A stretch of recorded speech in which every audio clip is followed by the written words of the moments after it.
primeiro ponto é a gente entender, né, o que as empresas buscam hoje do profissional que vai ingressar. Óbvio, qualificações básicas que seja, uma graduação, o perfil da pessoa e o que ela teve de iniciativa ao longo do período estudantil dela para que ela pudesse chegar ali já com mais propriedade preparada no primeiro passo da carreira corporativa. E a iniciativa, acima de tudo, para mim, acho que é o que mais importa.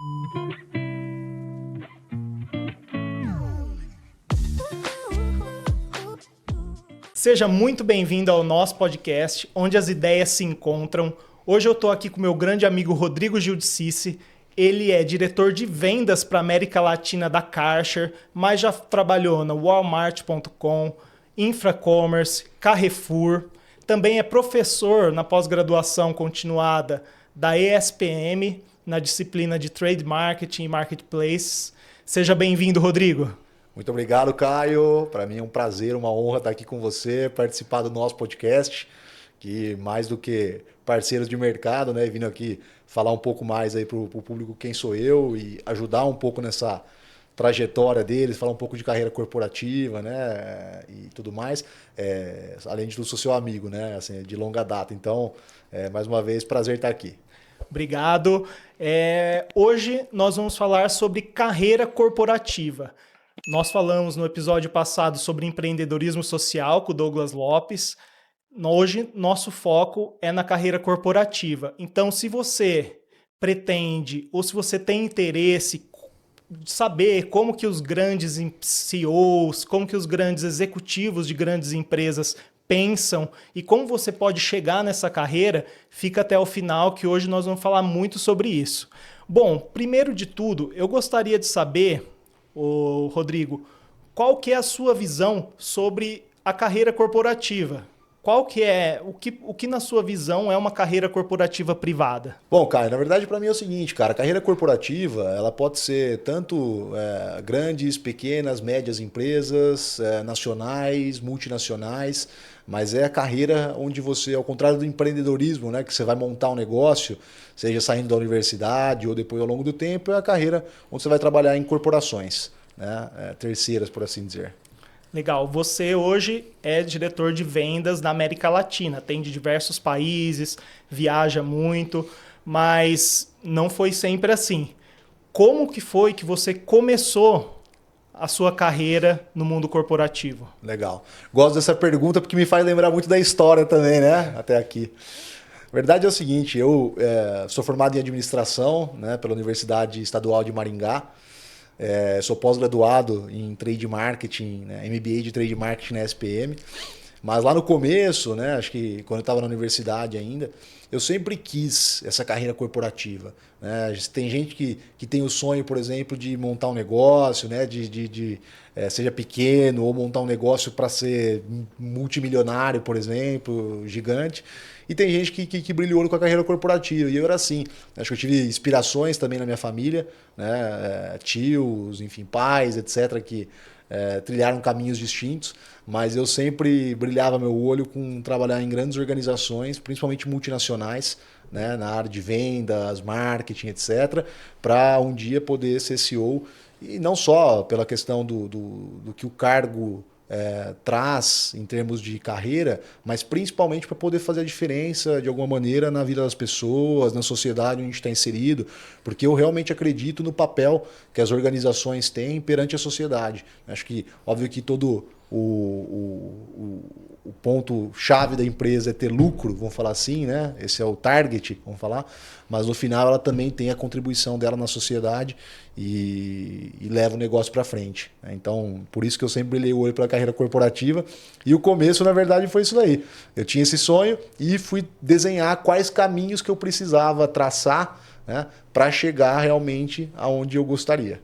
E você sempre pensou, eu falo porque eu nunca pensei em trabalhar, em seguir a carreira corporativa. Desde sempre, o meu sonho sempre foi empreender, montar minha equipe, montar minha empresa, fazer escala, ter várias unidades. Então, fazer o negócio acontecer de outra forma. E eu lembro que você sempre foi corporativo, então prestava trainee, sempre tinha essa visão, falava, não, eu quero entrar na empresa tal, quero...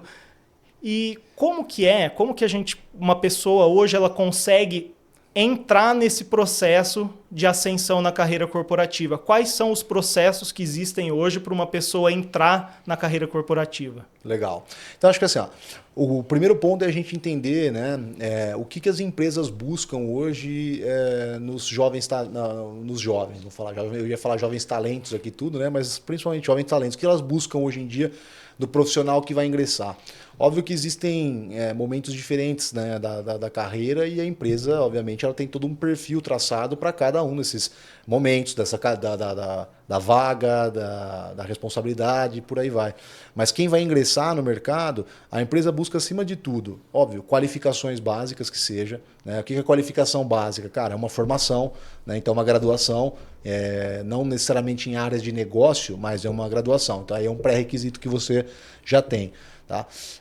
Uma pessoa que tenha tido iniciativa ao longo da universidade, por exemplo, para fazer estágios, tá? Não necessariamente estágios que são ligados àquela área de atuação daquela empresa, etc., mas é muito mais pela iniciativa e já uma experiência que a pessoa teve, né, ao longo da universidade de realmente de trabalhar. Né, de querer aprender, desenvolver, conhecer mais os processos de uma empresa, etc. Né? E por fim, eu acho que é justamente o perfil da pessoa. Né? Mas a iniciativa, acima de tudo, para mim, acho que é o que mais importa. Né? Então, seja a pessoa que vai entrar através de um programa de trainee, seja a pessoa que vai entrar em cargos vamos falar assim, da base, né? Numa organização, as empresas realmente elas buscam isso. Tá? A pessoa, acima de tudo, né, as qualificações básicas e o que ela teve de iniciativa ao longo do período estudantil dela para que ela pudesse chegar ali já com mais propriedade preparada, vamos falar assim, pelo menos para um primeiro passo da carreira corporativa. Quais são as formas de ingressar numa carreira corporativa numa grande corporação? Olha, Caio, as formas que eu vejo de ingressar, cara, numa grande corporação, bom, algumas delas, vamos falar assim, tem diversas maneiras, né? Acho que não existe uma fórmula, poucos caminhos, tem diversos caminhos para você entrar, mas acho que os principais estágio, né? Então a pessoa está na universidade, por exemplo, vai fazer um programa de estágio numa organização e depois vai galgando posições, né? E construindo sua carreira nessa empresa e em outras também. Tem a maneira tradicional, que a pessoa entra num cargo de base, vamos falar assim, né, de assistente, analista, etc. E depois também, seja na mesma área, outra área, vai descobrir, né, qual que é a área realmente que essa pessoa gosta de atuar, leva jeito, por exemplo, e vai também se desenvolver nesse aspecto, e acontece muito, por sinal. E tem também trainees, né, que isso é mais reservado para grandes organizações, sejam elas nacionais, internacionais, etc. Né? Mas é um caminho também que geralmente se busca, né? A pessoa saindo da universidade, formando, e aí já tem um programa especial em relação a isso. Né? Mas, enfim, são N maneiras aí que as pessoas podem ingressar no mundo corporativo. Em relação a outras qualificações, por exemplo, vivência internacional, você tem vivência internacional e acha que isso é importante para a carreira corporativa? Tenho, na verdade, para mim é de suma importância. Não é que é uma coisa que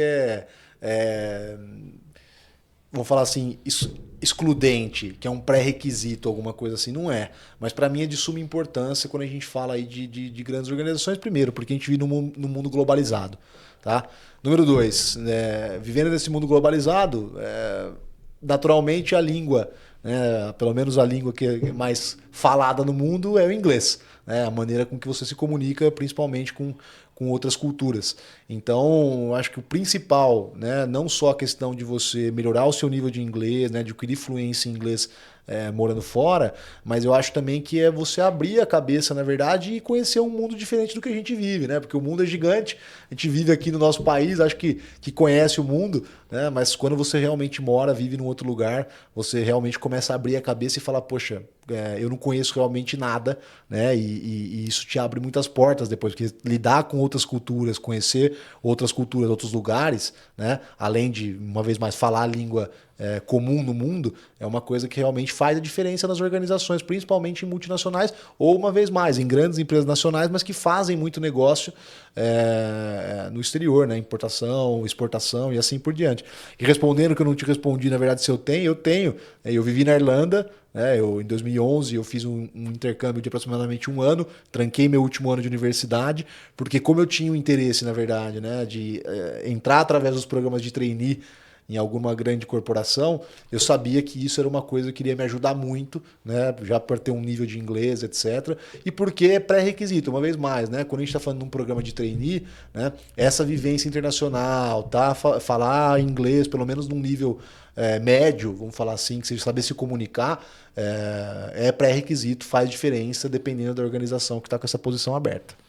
Você falou de abrir a cabeça, que quando a gente mora lá fora a gente abre a nossa cabeça. Eu tive a oportunidade também de morar 1 ano também na Irlanda. Se você aí nunca teve essa experiência, a minha sugestão é que você dê um jeito, vá. Às vezes a gente pensa que, nossa, mas eu preciso ir para lá, gastar, mas todo mundo que vai para lá vai justamente para a experiência. Eu mesmo limpei banheiro, segurei placa, fui voluntário num festival e vim de lá com uma bagagem, assim, minha cabeça veio explodida da Irlanda. Então, se você tem a oportunidade, vai lavar banheiro, vai fazer inglês, porque você vai voltar diferente do que você foi.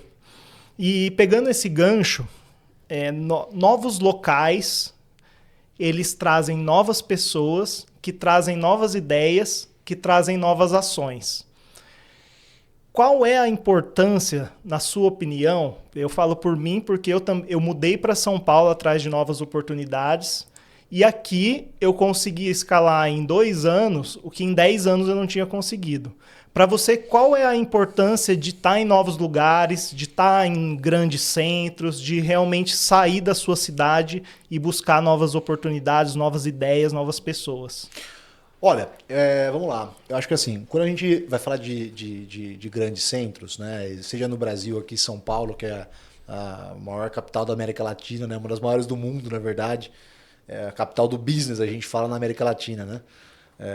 Ou em outros lugares do mundo também, em grandes cidades, centros, é onde estão concentrados, na verdade, os escritórios das grandes empresas, né? E pelo simples fato de que é a capital, né? Onde a gente fala que tudo acontece em termos de negociações, em termos de parcerias, etc. A facilidade que tem, né, do centro onde você vive. Então, para mim, quando você pega e você vem para uma São Paulo, por exemplo, etc., você está próximo realmente, você está vivendo essa realidade. Né? Aqui, uma vez mais, é onde estão as grandes empresas, consequentemente tem mais oportunidade, né? Não só de você trabalhar nessas empresas, mas também de você conseguir desenvolver o negócio dessas empresas.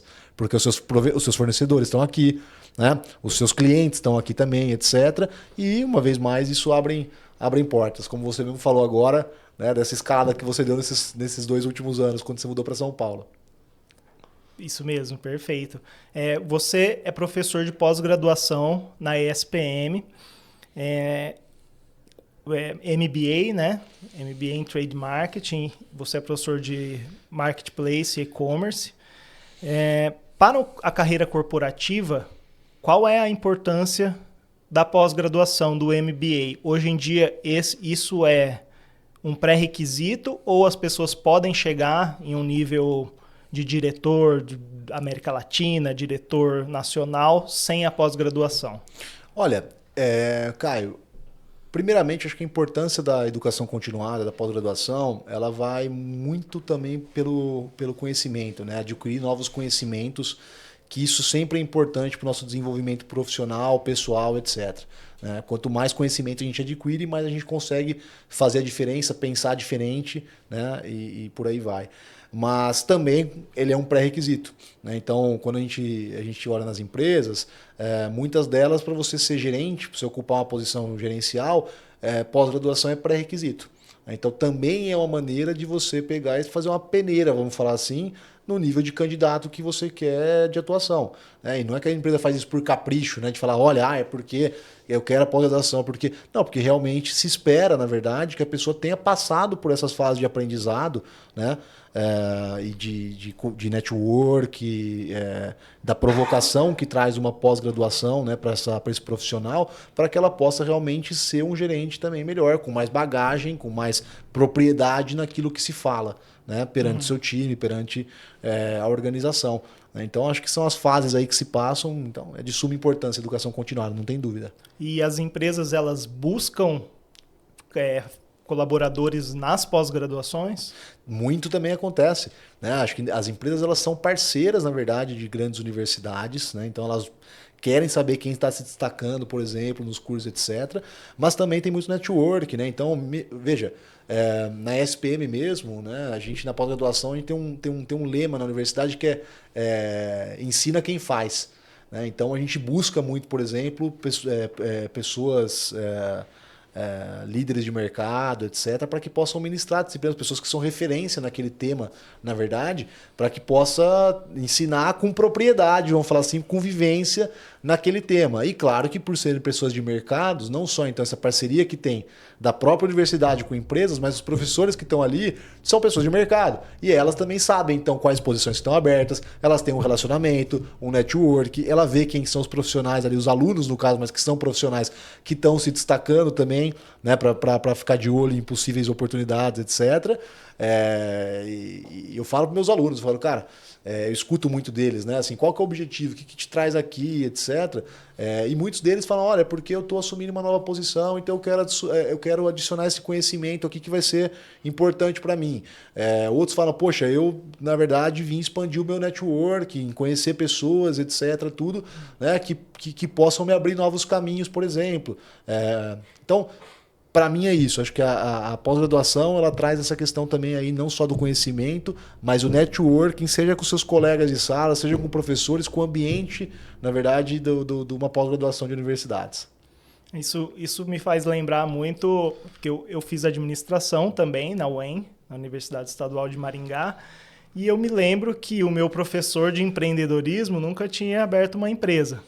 Ele saiu da faculdade, ele prestou concurso e ele dava aula de empreendedorismo sem nunca ter sido administrador de uma empresa. Isso no MBA, nas grandes universidades, isso já não acontece. Como você está falando, isso são professores skin the game mesmo, como você, que começou na carreira corporativa e depois foi para pós-graduação para lecionar. Você falou de networking. Networking é um dos assuntos principais, porque através do networking que a gente consegue construir redes de apoio, redes que vão te indicar para novos cargos, vão te indicar para novos clientes. Na pós-graduação, você falou que já rola esse networking, tudo. Você, como diretor da América Latina, você viaja muito, viaja à América Latina, viaja muito para a Alemanha. Como você faz para conseguir fazer networking com pessoas de alto nível de outros países? Olha, vamos lá.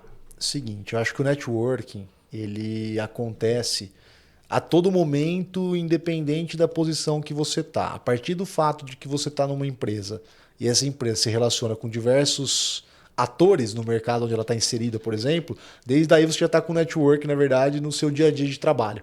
Tá? Isso é fato. Ao passo que você vai crescendo, né, você naturalmente vai desenvolvendo networking com pessoas também de outras posições, de mais alto nível também dentro da organização. Agora, a maneira de você fazer esse network, a maneira de você se relacionar com essa pessoa, eu acho que vai muito primeiro, acho que do momento, né? Porque assim, olha, não é porque eu tô falando com o CEO global da empresa que a todo momento eu tô pegando e sendo uma pessoa totalmente formal e séria. Se a gente está, obviamente, na reunião de trabalho, a gente está falando dos planos da organização para daqui 1, 2, 5, 10 anos, por exemplo, o tema é sério, a maneira de você se relacionar é uma, certo? Agora, quando você está já num ambiente, sei lá, no happy hour, depois do expediente, né, trocando com pessoas de diferentes lugares do mundo. Cara, a maneira que você é muito mais informal, na verdade. Eu acho que esse network, mais uma vez, acho que é o simples fato de você se relacionar.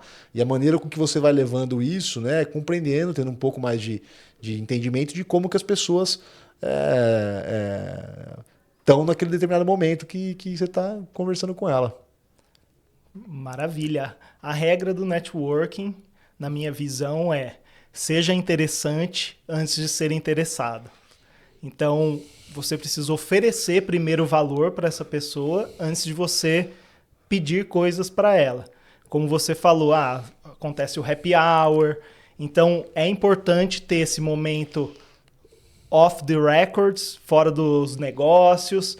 Para quê? Para você gerar conexão com as pessoas. Que o networking é sobre conexão e não sobre interesse. Agora, saindo da questão do mundo corporativo, das pessoas, eu quero saber sobre o Rodrigo. Uma pessoa que chegou como diretor da América Latina de uma grande corporação, viaja diversas vezes por ano para diversos países, mas nem sempre foi assim. A gente passa por dificuldades, a gente cai, levanta.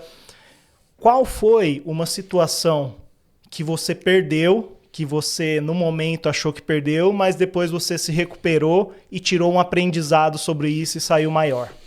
Realmente, cara, não é fácil. Acho que ninguém chega à toa, né, nas posições no mercado, e falar que tudo são flores não é a realidade, na verdade, né, pessoal? Acho que mesmo você estando aí no início da sua carreira, né, nas empresas ou já em outra posição, você vai entender o que eu estou falando. Então, acho que a nossa carreira são altos e baixos, né? A gente tem aprendizados, tem conquistas, mas também tem momentos complicados, vamos falar assim, onde a gente sempre pensa como que a gente poderia ter feito diferente. E comigo não foi diferente disso.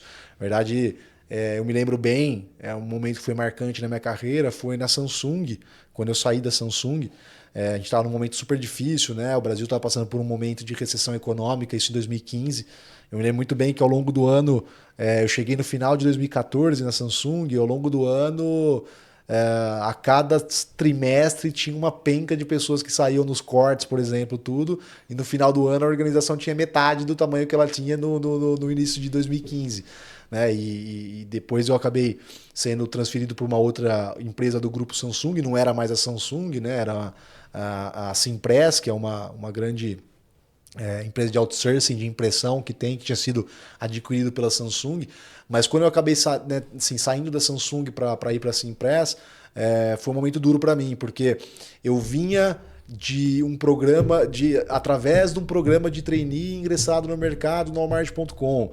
Tinha uma cultura super forte, onde eu tinha, cara, líderes fantásticos que me levavam, me puxavam, por exemplo, que eu estava fazendo, aprendendo muito, conquistando meu nome, né, criando meu nome de alguma maneira ali também, entregando bons resultados e de uma maneira super acelerada, né? E quando eu chego na Samsung também, estava super indo bem, né? Desenvolvendo meu trabalho, montando minha equipe, etc. Você estava numa ascensão, só em ascensão. E aí quando você pega e você acaba saindo, né? Você fala, poxa vida, né? É um balde de água fria que é jogado na sua casa. Você fala, cara, o que eu fiz de errado para que tenham saído comigo, vamos falar assim, né? Mesmo indo depois para outra empresa do grupo, menor, mas você fica sempre com essa questão. E eu acho que no final do dia é uma questão de você ter humildade mesmo e sabedoria para você ser autocrítico, né? Porque todos nós, como seres humanos, nós erramos mais do que acertamos. Isso é fato, cara. A gente erra o dia inteiro. Né? Não são só de acertos que a vida é feita. E quando você pega, você tem, acho que essa maturidade, você vai adquirindo essa maturidade de parar realmente para ser autocrítico, né? E pensar onde que eu errei, ou o que eu poderia ter feito diferente, você mesmo encontra respostas, na verdade, nas suas dúvidas. Né? E isso é bom, porque na verdade você não terceiriza a culpa do negócio. Né? Então uma das coisas que eu acho que me ajudaram muito a chegar onde eu estou hoje, e não tenho dúvida que vai me ajudar muito aos próximos passos da minha carreira, é justamente essa questão de não terceirizar. É de você realmente falar, cara, ser o dono do negócio. Fala, meu, eu errei, ou podia ter feito diferente. Óbvio que eu não estou falando que são só erros, né? Muitas vezes tem pessoas que saem também de empresa que, cara, a empresa fecha, vai sair do Brasil, Walmart.com, por exemplo, saiu do Brasil, né? Não sei, 5, 6 anos atrás. E a operação inteira foi desligada. Então, assim, aí não tem muito o que fazer. Mas mesmo numa situação de corte agressiva, a empresa tem que definir quem vai ficar e quem vai sair. Né? E no final, não tem muito glamour em cima disso. Né? Os líderes, os gestores vão acabar tendo que tomar decisões de quem fica e quem sai. E aí sempre tem essa questão. Ou seja, você pode que eu poderia ter feito diferente, né? Que fica de aprendizado para a próxima empreitada, né? Que vai realmente me fazer ficar. Então, para mim é isso, ser dono do próprio negócio, né? Das próprias ações, vamos falar assim, e não terceirizar a sua falha ou o seu acerto. Autorresponsabilidade. Autorresponsabilidade. Autorresponsabilidade é uma qualidade que hoje a gente vê muito difícil de encontrar. As pessoas elas sempre estão buscando terceirizar a culpa. O mérito é seu, mas a culpa sempre é dos outros. Então isso é algo realmente importante da gente desenvolver na gente mesmo, pensar, nós somos donos das nossas próprias ações. E você mexe com pessoas de alto nível, você mexe com operações muito em grande escala, você mexe com diversos países, gerencia diversos países. Como você lida com o medo e com a instabilidade, com o medo do futuro, com o medo de errar? Como você faz para lidar com o medo? Olha, legal essa pergunta, porque assim, o medo é inerente ao ser humano, né? Acho que quando você tá vivo, você tem medo de alguma coisa. Seja medo da morte, na verdade, né? Medo de relacionamento, medo de rejeição, né? Acho que o medo faz parte da nossa jornada aqui na vida. E é bom ter medo. Acho que ter medo é bom, porque você ter medo te faz realmente pensar, te faz tomar decisões um pouco mais, como que eu posso dizer, equilibradas, né? Sabendo, medindo riscos também. Porque se você fala, a partir do momento que você fala, pô, não tem medo de nada, você pula sem paraquedas de um avião e o medo ele faz, eu acho que a gente seja um pouco mais racional nas coisas, né? A maneira que eu lido geralmente com meus medos cara, primeiro, eu acho que compartilhando esse medo, né? Buscar pessoas que seja da sua família, seja amigos, seja colegas de trabalho, por exemplo, que você possa compartilhar o medo, né? Ou seja, pô, será que isso vai dar certo, cara, né? Será que eu vou conseguir entregar o resultado, por exemplo? Porque muitas vezes as pessoas estão passando por isso também, né? Ou te dão palavras de conforto também para que você possa seguir. Acho que a outra maneira de você lidar com medo é você se especializar. Se especializar. Quanto mais uma vez, quanto mais conhecimento você adquire, né? E mais experiência você tem, melhor você lidar com medo. Porque você fala, olha, você faz uma autorreflexão e fala, cara, eu tenho conhecimento, eu não cheguei até aqui à toa, né? Eu segui os passos para chegar até aqui e é porque confio em mim para estar nessa posição, nesse desafio. E isso faz com que você se sinta também um pouco mais tranquilo para que você possa pegar e seguir em frente, né? Então eu acho que dessa maneira, eu tento lidar com medo de uma maneira muito natural, Caio. Uma maneira muito tranquila e combater o medo cara, ir para cima, fazer o negócio que precisa ser feito, né? Arriscar, ter energia, que eu acho que isso são coisas que no final convergem para que as energias positivas aconteçam e você alcançando os resultados, naturalmente aquele medo também vai perdendo, né? Você fala, pô, então o começo pode ser com mais medo, mas depois, ao passo que você vai entregando as coisas, que o negócio vai fluindo, né? Você vai liderando as pessoas e os times dessa maneira, aí o medo vai saindo aos poucos, vamos falar assim. Realmente, o medo todo mundo vai ter. O artista mais consagrado, ele vai ter o friozinho na barriga antes de entrar no palco. A questão é você enfrentar e se preparar. Eu tenho uma apresentação, eu vou estudar, eu vou me preparar para aquilo, para que aquele medo não me consuma. Uma forma de se preparar é você ter mentores. Você tem mentores? Quem te inspira hoje a buscar os seus objetivos? Legal. Olha, felizmente, eu tive muito mais bons gestores na minha vida do que maus gestores, né? Felizmente, na minha carreira eu pude ter isso. Eu acho que o primeiro grande exemplo, né, o grande gestor que eu tive que me encantava era o Flávio Dias, que naquele momento era o CEO do Walmart.com, um cara nota 1 milhão, né, um cara que conversava desde recepcionista até os acionistas do Walmart, a nível global. Um cara que sabia valorizar as pessoas, um cara que easygoing, sabe? Com presença, sorridente, confiante, né? Então, assim, você, na verdade, se espelha nas pessoas, né? E tem essas pessoas como referência, muito mais por quem ela é, de fato, pelas atitudes que ela tem, né? Do que pela posição que ela exerce. Porque você pode ter uma pessoa que, cara, é CEO, que é diretor, etc. Mas, cara, essa pessoa é um nojo, né? A pessoa, cara, trata todo mundo mal, coisa. Então, isso, sabe, não é inspirador. Então, acho que eu citei o exemplo do Flávio aqui, mas eu tenho até hoje, né? Seja na Caixa também, dos líderes globais, os líderes aqui, o meu chefe, que é o CEO da América Latina, e assim, eu me inspiro bastante, porque por mais que sejam totalmente diferentes uns dos outros, né? A liderança diferente, a maneira de ser diferente, etc. Eu, Rodrigo, pessoalmente, eu busco muito extrair daquela liderança, cara, o melhor dela, né? O que ela tem a ensinar, o que ela tem a passar, o que ela está cobrando, né? O que ela está buscando desenvolver, por exemplo, em mim, nas outras pessoas. É, então isso para mim é inspiracional, na verdade, né? Mas é isso, cara. E tem líderes e líderes uma vez mais. Tem mesmo os líderes que não são diretos nossos, mas líderes do mercado, mesmo onde a gente está inserido, que de certa forma são inspiradores também, né? Tem vários aí, Elon Musk, tem Jeff Bezos, cada um tem os seus peculiares assim, e o porquê deles serem os nossos exemplos. Em relação ao seu objetivo de vida, o que faz você acordar cedo, o que te motiva a levantar todos os dias e ir para a batalha, qual que é o seu objetivo de vida hoje?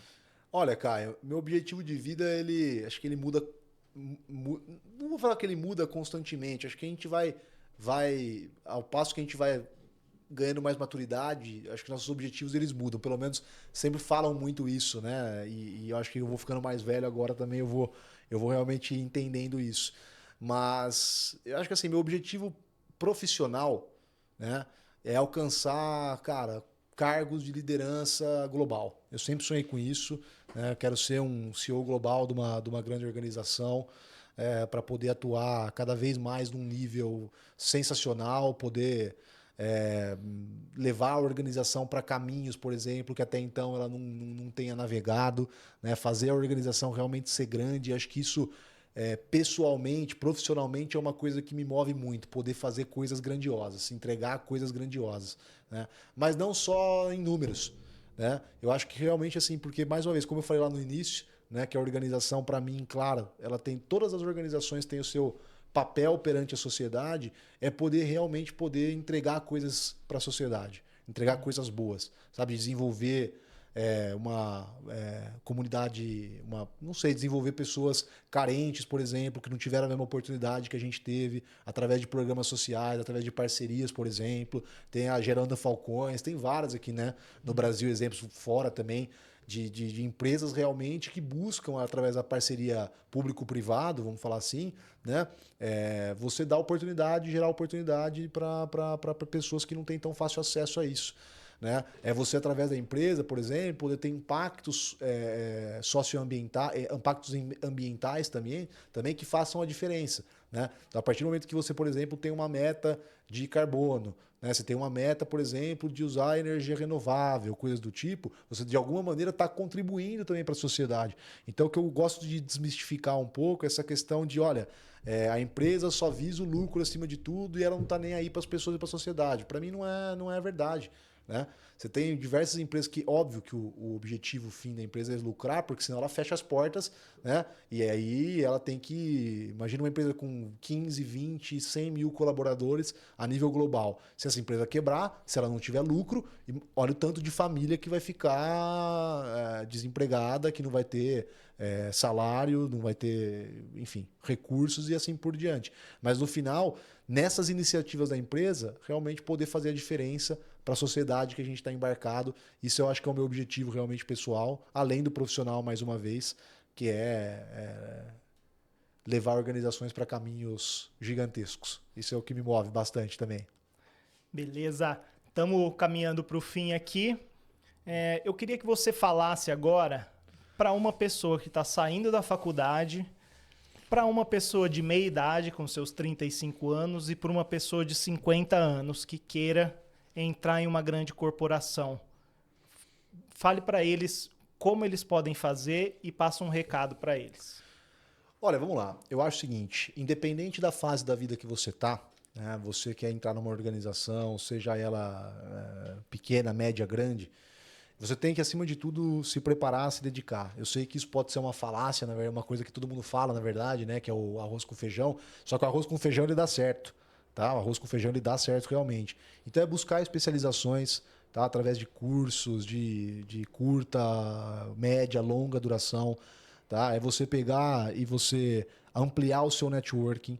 Né? Então, conversar com pessoas de diferentes segmentos, pessoas de diferentes níveis aí dentro de organizações, de outros mercados também, entender um pouco mais do mercado e das oportunidades que nele estão. E no final é você gerar, fazer a diferença para aquela empresa naquela posição que ela busca. Né? Então, isso acho que as pessoas têm que entender. Né? A empresa ela está buscando uma pessoa que vai fazer a diferença naquela posição que está. Então, você tem que gerar valor para aquela posição. Né? Acho que isso, que quando a gente passa a entender isso, não tem essa questão de idade, né? De vitimizar, essa questão de, olha, eu tenho 50 anos, então a empresa não me quer mais nessa posição aqui. Ou então, eu sou muito nova para ter uma certa posição. Tem muita gente que às vezes está numa posição, não sei, de analista, né, que eu vejo no mercado, com, não sei, 25 ou até 30 anos de idade, por exemplo, e a pessoa fala, olha, eu não vou ser gerente, eu não vou ser diretor, porque, por exemplo, é só uma questão, às vezes, de networking que tem aí, né, de apadrinhamento, etc., mas não é. As pessoas, realmente, a maior parte das pessoas que eu vejo subindo são as pessoas que fazem a diferença. Então, seja você ingressando numa empresa, seja você vai crescer dentro da empresa e galgar posições, você tem que entender como você está gerando valor e o que você precisa fazer para gerar valor, né, para as próximas posições que você vai desempenhar. Então é isso. Né? Para mim, esse é o recado que eu dou para as pessoas, know-how, network, qualifications. Tá bom? Ou seja, aprenda mais, se dedique mais, aumenta a sua rede de relacionamento e tome iniciativa. Acho que a iniciativa é uma coisa que move as coisas realmente, e isso a energia da iniciativa é um negócio muito legal. Né? Você sente quando uma pessoa realmente ela vem, você não precisa pedir para ela alguma coisa, você não precisa cobrar dela que faça alguma coisa ou que traga uma ideia, etc. A pessoa naturalmente ela vai atrás disso. Ela se move. Né? E isso move montanhas. De verdade, para mim, pelo menos na minha carreira foi assim. É assim que eu trato as coisas e é assim que eu admiro pessoas que fazem também. Né? Tem muita gente que me busca, na verdade, nessas diferentes fases da vida realmente, Caio, que você perguntou. Eu estou falando aqui abertamente pro pessoal, mas tem gente que me busca, está formando agora, por exemplo, fala, pô, eu quero entrar na carreira corporativa, o que você me indica? Fala um pouco mais das áreas de atuação, por exemplo, o que você me dá de dica, por exemplo, para se eu vou através se eu entro numa oportunidade de trainee que me apareceu, ou se eu pego e eu vou para uma outra empresa, por exemplo, que é uma posição standard de analista, por exemplo, alguma coisa assim. Né? E aí eu analiso com a pessoa aquela situação e dou a dica para ela. E tem gente também que fala, pô, eu tô num momento de recolocação profissional, ou numa transição de carreira. Já estou ali nos meus 35, 40 anos, por exemplo, até então trabalhei nesse tipo de empresa ou nessa área, mas eu quero migrar para uma outra segmento, ou uma outra área de atuação, etc. Qual que é a dica que você me dá? Então, acho que independente de cada situação, o que eu sempre falo, e isso não muda, seja para a pessoa que é trainee, a pessoa jovem que está começando a carreira agora, ou a pessoa já de mais meia idade ou idade avançada, o meu ponto sempre só depende de você. Só depende de você. O sucesso está na sua mão. Tá bom? Então, tenha iniciativa, tome as ações, seja autocrítico, né? Mergulhe de cabeça realmente, né, no que você acredita, que isso vai te levar para caminhos que você nem imagina. É isso. Bom, tivemos hoje aqui uma super conversa com o Rodrigo, falando sobre o mundo corporativo, como você pode entrar no mundo corporativo, alguns desafios. Esse foi o nosso podcast. Na semana que vem a gente volta com um super convidado. Espero que você tenha gostado dessa conversa e que ela adicione à sua vida. Não se esqueça de curtir aqui o canal e se inscrever. Nos vemos na semana que vem.